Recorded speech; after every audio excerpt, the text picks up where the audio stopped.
Vamos a continuar ahora con el profesor Jorge Climent, que es profesor de Derecho Internacional Privado de esta universidad, que viene a hablarnos sobre la jurisprudencia del Tribunal Europeo de Derechos Humanos sobre el uso de cámaras ocultas en el periodismo de investigación. Tiene la palabra el profesor Jorge Climent. Sí, muchas gracias, Fernando. Una salvedad es público, Derecho Internacional Público, pero quitando, no, porque como en los departamentos, en fin, cada uno tiene su propia competencia. Bien. En primer lugar, y como no podía ser de otro modo, deseo agradecer al Instituto y en especial tanto a Fernando como al profesor de Verda que hayan decidido contar conmigo para llevar a cabo la presente ponencia. Voy a hablaros sobre un tema que creo que puede resultaros de especial interés, como es el tratamiento que ha dado la jurisprudencia al uso de las cámaras ocultas en el denominado periodismo de investigación.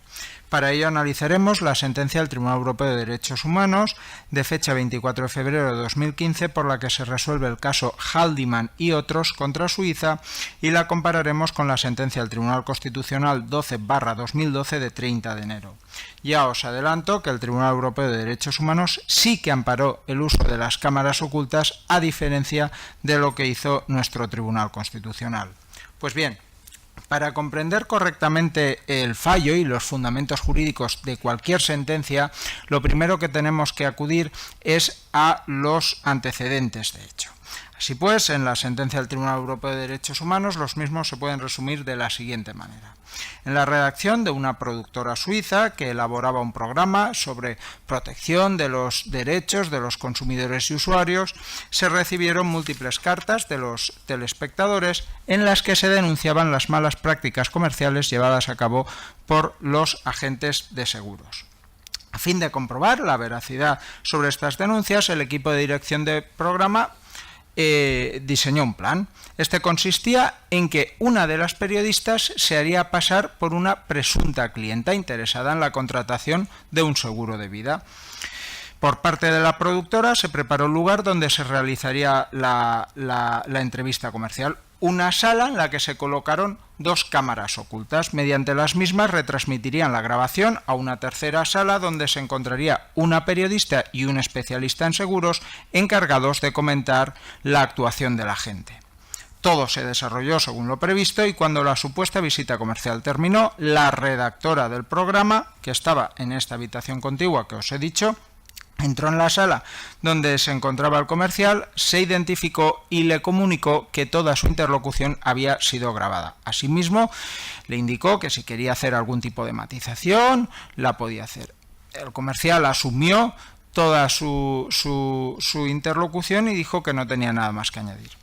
Finalmente emitieron el programa, pero con carácter previo, y esto es lo fundamental, en la edición del mismo se procedió a la pixelación del rostro del comercial y a la distorsión de su voz.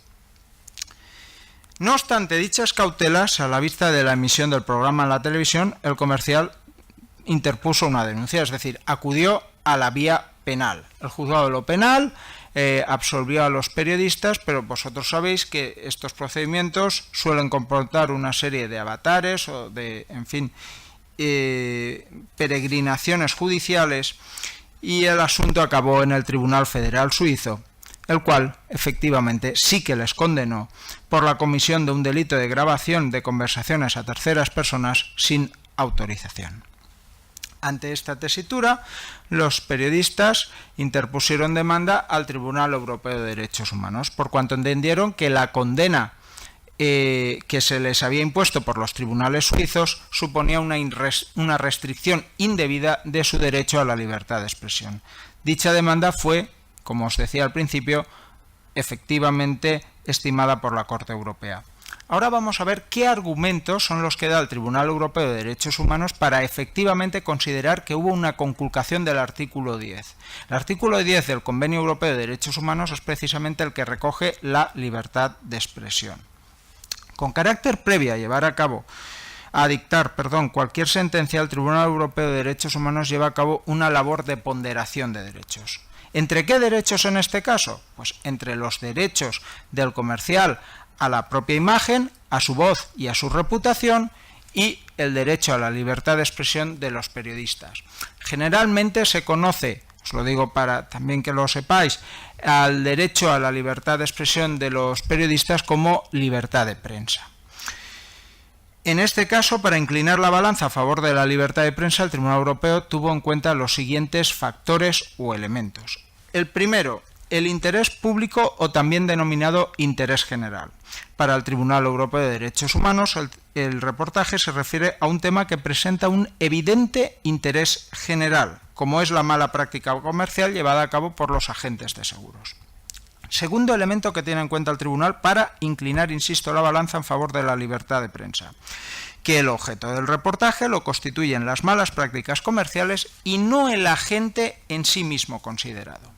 El Tribunal Europeo de Derechos Humanos constata que el reportaje no se centraba en la figura del agente, sino en las malas prácticas comerciales ejercidas en su ámbito profesional. Es decir, los periodistas no habían focalizado su labor informativa en el quién, sino en el qué y en el cómo, que es lo que verdaderamente constituía el objeto de interés público. El tercer elemento que tiene en cuenta el tribunal es el comportamiento de los periodistas en la obtención de la información.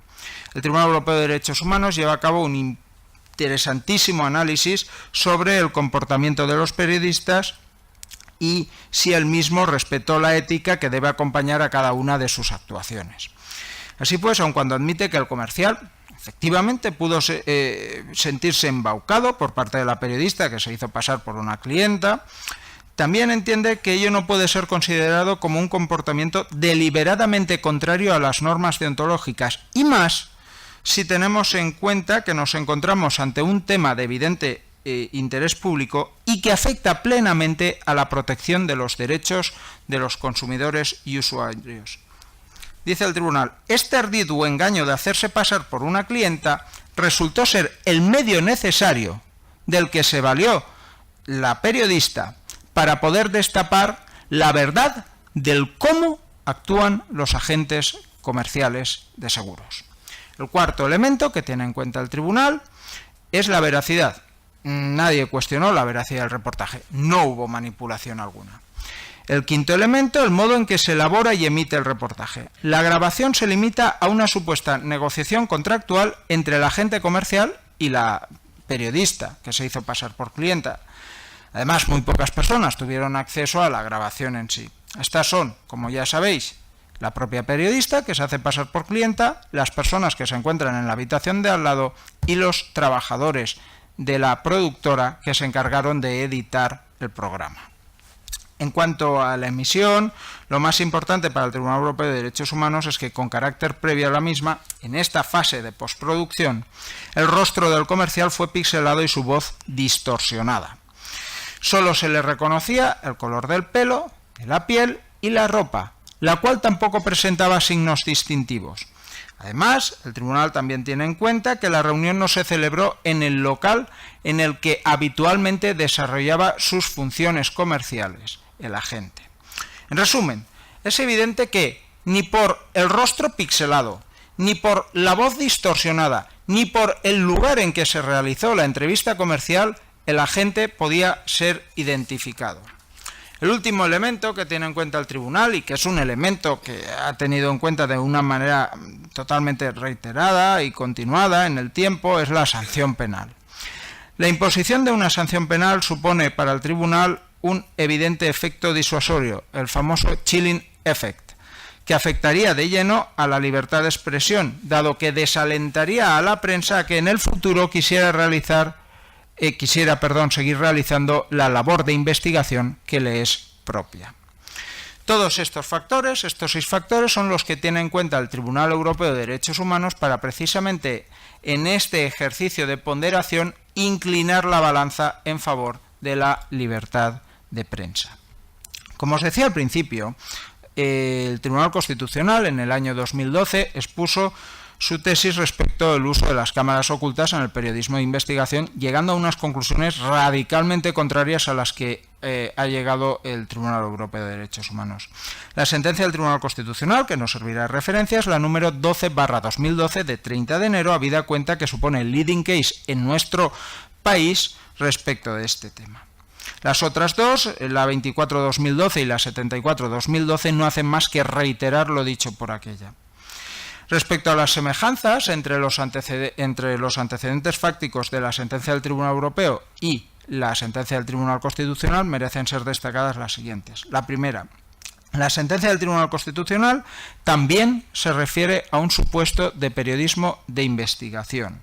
En este caso se pretendía revelar la existencia de los falsos profesionales que actúan en el mundo de la salud. Para ello se valieron de una periodista que se hizo pasar por una presunta paciente, la cual acudió a la consulta de una naturista que se anunciaba como sanitaria, con una cámara oculta con la que registró su imagen y su voz. También en este caso se utilizó la emisión de la grabación para ilustrar un debate mucho más amplio sobre los peligros o los riesgos que entraña el intrusismo sanitario. En cuanto a las diferencias, también merecen ser mencionadas, puesto que algunas de ellas sí que son fundamentales para entender la divergencia de criterios jurídicos entre ambas sentencias. La más importante, la diferencia fundamental, es que en este caso, en el caso que resuelve la sentencia del Tribunal Constitucional, en ningún momento se pixeló la imagen ni se distorsionó la voz de la naturista. Otra diferencia sustantiva es que la grabación se efectuó en la consulta que tenía la falsa sanitaria en su vivienda particular.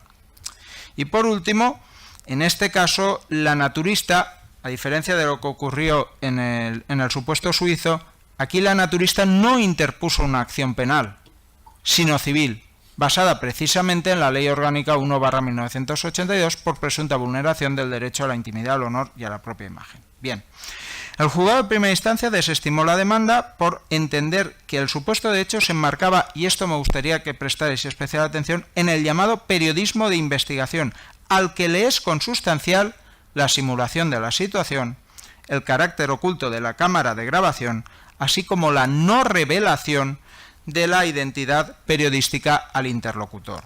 Además, tuvo en cuenta que el programa solo perseguía un fin informativo. La naturista apeló, pero la audiencia provincial confirmó la sentencia de instancia. Finalmente decidió acudir ante el Tribunal Supremo, interpuso recurso de casación y este sí que consideró que efectivamente había habido una vulneración de los derechos a la intimidad y a la propia imagen, no así al honor. Frente a esta sentencia recurrieron en amparo ante el Tribunal Constitucional tanto la productora como la televisión autonómica que había emitido el programa, siendo que este tribunal desestimó el recurso. Dado que la temática del seminario es exclusivamente el derecho a la propia imagen, nosotros nos vamos a centrar exclusivamente en los argumentos que da el Tribunal Constitucional para considerar que efectivamente hubo una vulneración de este derecho. Por tanto, orillamos todo argumento relativo al derecho a la intimidad. Así pues, el Tribunal Constitucional, como magistralmente ha expuesto el profesor de Verda, indica que el derecho a la propia imagen faculta para poder impedir la obtención, reproducción o publicación de la propia imagen por parte de un tercero no autorizado, sea cual fuere la finalidad perseguida. Como en este supuesto no me dio consentimiento ni en la captación ni en la reproducción de la imagen de la naturista, el Tribunal Constitucional entiende que dicho derecho había sido vulnerado. Pero es más, señala, y tiene razón, que en el presente caso no solo se puede identificar a la naturista mediante su imagen, sino también mediante su voz. Es innegable, fijaros, es innegable que los editores del reportaje actuaron de una manera absolutamente negligente, al no haber pixelado el rostro ni haber distorsionado la voz, como sí que hicieron los suizos. Pensemos en una cosa, el programa trataba sobre lo peligroso que resulta el intrusismo sanitario. La grabación y la reproducción de la entrevista de la naturista simplemente tenía como finalidad servir de ejemplo. Dicho con otras palabras, el programa no iba de ella en concreto, sino que ella servía para ilustrar un debate mucho más amplio sobre los falsos sanitarios. Respecto al periodismo de investigación y del uso de la cámara oculta que le es consustancial, el Tribunal Constitucional se muestra especialmente beligerante. Así pues, para este tribunal nos encontramos ante, y cito literalmente, un ardid que el periodista despliega simulando una identidad oportuna según el contexto para poder acceder a un ámbito reservado de la persona afectada con la finalidad de grabar su comportamiento o actuación desinhibida, provocar sus comentarios y reacciones, así como registrar subrepticiamente declaraciones sobre hechos o personas que seguramente no habría podido lograr si se hubiese presentado con su verdadera identidad y con sus auténticas intenciones. Pues bien, la pregunta que uno se hace ante este cúmulo de obviedades, y es una pregunta retórica, es la siguiente: ¿acaso la naturista se habría comportado igual? ¿Habría dicho exactamente lo mismo si la periodista desde el primer momento se hubiera identificado como tal? No hace falta que respondáis, es una pregunta retórica. Todos tenemos clara la respuesta. Llegados a este punto, queda claro que la divergencia principal entre el Tribunal Constitucional y el Tribunal Europeo de Derechos Humanos pivota sobre la cuestión del uso de la cámara oculta. Para el Tribunal Constitucional, con independencia de la relevancia pública de lo informado, lo que está constitucionalmente prohibido es el uso de la cámara en sí, sin mayor matización. Para el Tribunal Europeo de Derechos Humanos, el interés público sí que justifica la utilización de la cámara oculta con las especificidades que se recogen en la propia sentencia, es decir, la pixelación del rostro y la distorsión de la voz. Mi crítica no se centra en la apreciación de la vulneración del derecho a la propia imagen, porque la misma existe. Ya os he dicho que, a diferencia de la productora suiza, la española no hizo absolutamente nada por evitar que esta mujer fuera identificable. Mi crítica se centra en el desprecio absoluto que muestra el Tribunal Constitucional hacia el uso subrepticio de la cámara como un instrumento indispensable para el descubrimiento de la verdad oculta, que es el objetivo último del periodismo de investigación.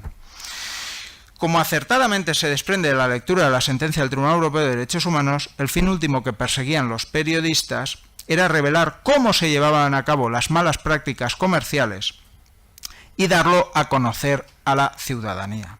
Ello lo consiguieron solamente actuando en el modo en que lo hicieron. No imaginamos de qué otra forma se habría podido descubrir y comprobar fehacientemente, insisto en esta palabra, fehacientemente, cómo se producía la venta fraudulenta de seguros.